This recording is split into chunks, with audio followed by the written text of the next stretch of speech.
আসসালামু আলাইকুম, সবাই কেমন আছেন? আলহামদুলিল্লাহ আমরা সবাই ভালো আছি। তো আমি এখন মুরগিগুলো নামাজ কালাম পরে মুরগিগুলো আসছে ভিতরে রাখতে। এটা একটা চাকরি। এই যে কালো মুরগিটা দুরন্ত চালাক, উপরে কি আয় সেখানে দাঁড়া থাকে, তাড়াতাড়ি করে চলে যায়। একটু ঝাড়টা দিতে পারি না এখন, রোজার সময় তো এখন সময় হয় একটু ঝাড়ু দিয়ে পরিষ্কার করা। নিচে তাড়াতাড়ি চলে যেতে হওয়ার জন্য, আর এগুলো বের হওয়ার জন্য পাগল হয়ে গেছে। এগুলো কি ঈদের পরে ছাড়বো, এখন না। যাও,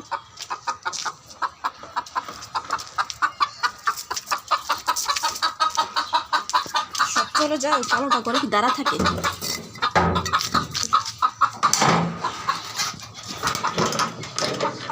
মেয়েদেরকে রেখে আসছি, দুজন আছে ঘুমিয়ে গেছে। কালকে বড় মেয়েটা ঘুমায়নি, আমি একটু শুয়েছি, ছোটো মেয়েটা ঘুম পাড়িয়েছে আর আমার চোখ লেগে গেছে।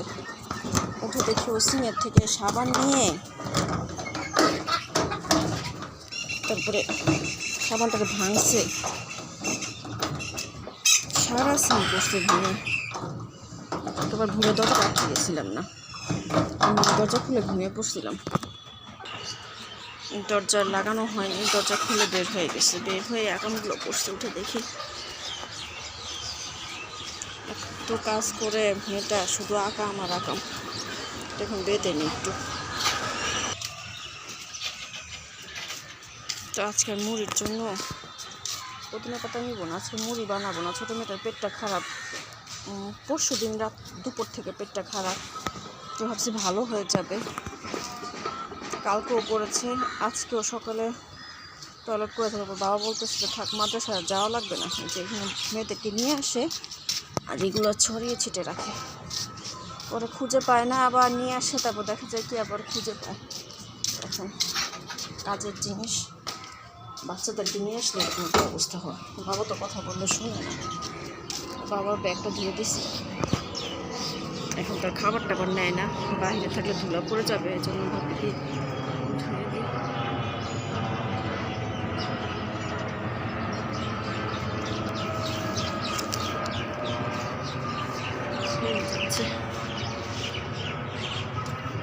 মাশাআল্লাহ সূর্য ডুবে যাচ্ছে। দেখেন ক্যামেরার থেকে বাস্তবে আরো বেশি সুন্দর লাগতেছে। মাশাআল্লাহ, আল্লাহর জিনিস কত সুন্দর, কত সুন্দর করে আল্লাহ জিনিস তৈরি করেছে। দুইটা দোল একটু কোনো রকম ভালো হলো তাও খাওয়া যাবে, আল্লাহ আল্লাহ করতেছে যাতে দুটো ভালো হয়। পাড়া লাগবে মনে হচ্ছে, বাড়তি হয়ে যাবে। দেখে বাবার সকালে বলবো, আজকে সকালে বাবা বলতেছে থাকলে মাদ্রাসা যাওয়া লাগবে না। উঠে পড়ছি আমরা, বের হবো তখন, মানে বের হবো কি রেডি হবো তখন বাবা বলতেছে থাক, মেয়েটার শরীর ভালো না। মিষ্টি কুমড়া ফুল আসছে, যে ওনার আজকে থাক, যাওয়া হলো না। কয়েকটা ধুন্দুল আসছে আরও, এই যে নষ্ট হয়ে যায়, থাকে না, একটা সমস্যা। সময় করতে পারতেছি না, দুবেলা করে পানি দিলে ভালো হতো, কিন্তু সময় নেই আমার এখন। নিচে চলে যাবো, গরমে উঠে কান্না করবে, নেবে উঠছে, উঠে দেখেন নামাজ পড়ার জন্য অজু করবো, ওই জন্য আর কিছু বলেনি, শুয়ে আছে। গাছগুলো আমাকে একটু পানি দেওয়া দরকার আবারও বিকেল দিকে, কিন্তু এখন আমার সময় হবে না, ইফতার বানাবো না, তারপর যে কাজ আছে চলে যায় তাড়াতাড়ি, ওদেরকে রেখে আসছি একা।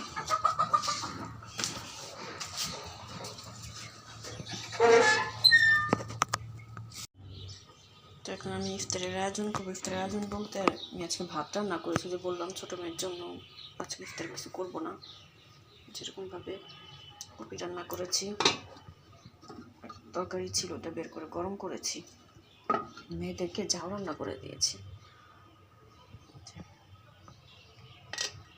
খেয়েছে অল্প, দুজনে খাওয়ার পর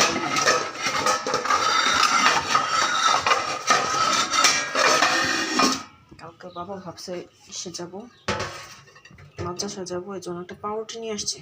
ছোট নিয়ে আসবে না, নিয়ে আসছে একটা কত বড় পাউরুটি। আজকে আমি ইফতার ভাজতাম না, ভাবছিলাম যে পরোটা বানাবো, কিন্তু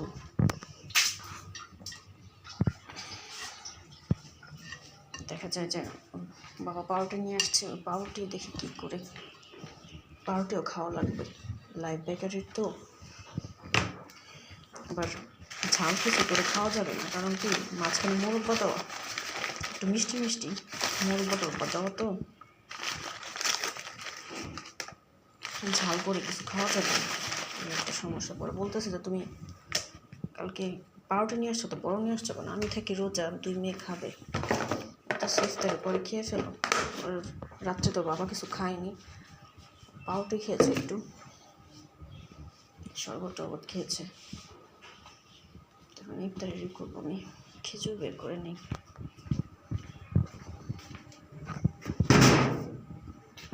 ছোটো মেয়েটা উঠে আবার ঘুমিয়ে গেছে, শরীরটা ভালো লাগতেছে না ওর।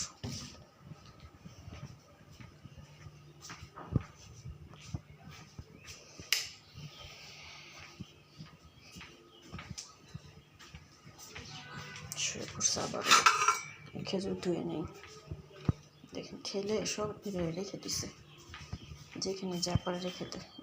রেখে গেছে একজন ঘুম আসতেছে, উঠে আবার ঘুম আসতেছে।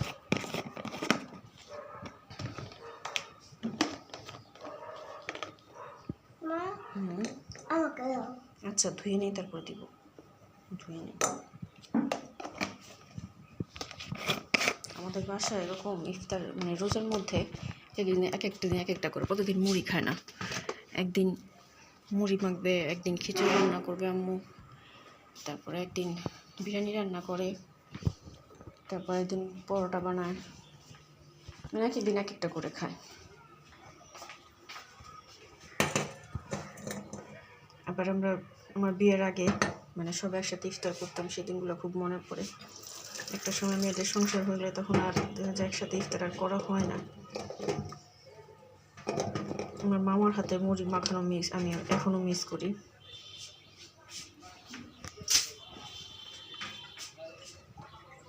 এত মজা করে মুড়ি মাখায়। আমাদের বাসায় যখন ইফতার করানো হয় তো তখন করতো কি, মামারা দিয়ে মুড়ি মাখাতো। এখন ইফতার করা হয়, দেখা যায় এক একজন এক একটা করে, কেউ মুড়ি করে, কেউ হয়তো বা বিরিয়ানির প্যাকেট কিনে এনে খায়। ইফতার আর কেউ ওরকম করে না। আগের দিনগুলো খুব মিস করি, বড় বলে মাখতো, সবাই বসে খেতাম, সেই দিনগুলো আসলে অনেক মজার ছিল। মুরব্বীরা বলে যায় দিন ভালো আসে দিন খারাপ, আসলেই সেটা, আসলে দেশের দিনগুলো খুব ভালো ছিল। সবাই একসাথে, ভাই বোন সব মিলে একসাথে থাকতাম।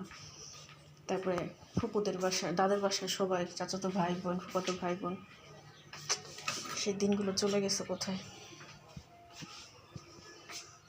মেয়েদের জীবনটা এরকম, আর সেই আনন্দ ফিরে আসে না।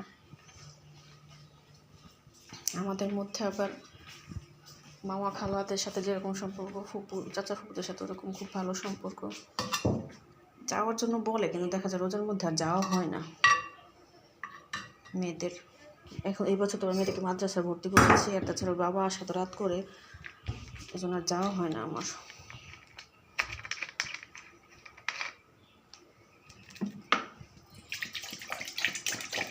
আজকে এই পর্যন্তই। সবাই ভালো থাকবেন, সুস্থ থাকবেন, চ্যানেলটা সাবস্ক্রাইব করবেন, লাইক কমেন্ট শেয়ার করবেন, আমাদের ভিডিওটা কেমন লেগেছে অবশ্যই জানাবেন। আর কিছু আপুরা, ব্লগার আপুরা অনেক সুন্দর সুন্দর কমেন্ট করেছেন, তাদেরকে অনেক ধন্যবাদ। অনেকেই আমার চ্যানেলটায় কমেন্ট করেন খুব সুন্দর সুন্দর, তাদেরকে অসংখ্য ধন্যবাদ। এই কাজটা আমার আরও আগে করা ছিল। দেখা যায় আমি ভিডিও যখন অন করি, মানে ক্যামেরা অন করি, তখন আর মানে মেয়েদের জন্য সবাইকে যে ধন্যবাদ জানাবো সেই সময়টুকু আমি পাই না। অসংখ্য ধন্যবাদ আপুদের, সেই ব্লগার আপুদের। মেয়েদের জন্য দোয়া করবেন, ছোটো মেয়েদের জন্য দোয়া করবেন, ওরা তাড়াতাড়ি সুস্থ হয়ে যায়। আল্লাহ হাফেজ, আসসালামু আলাইকুম।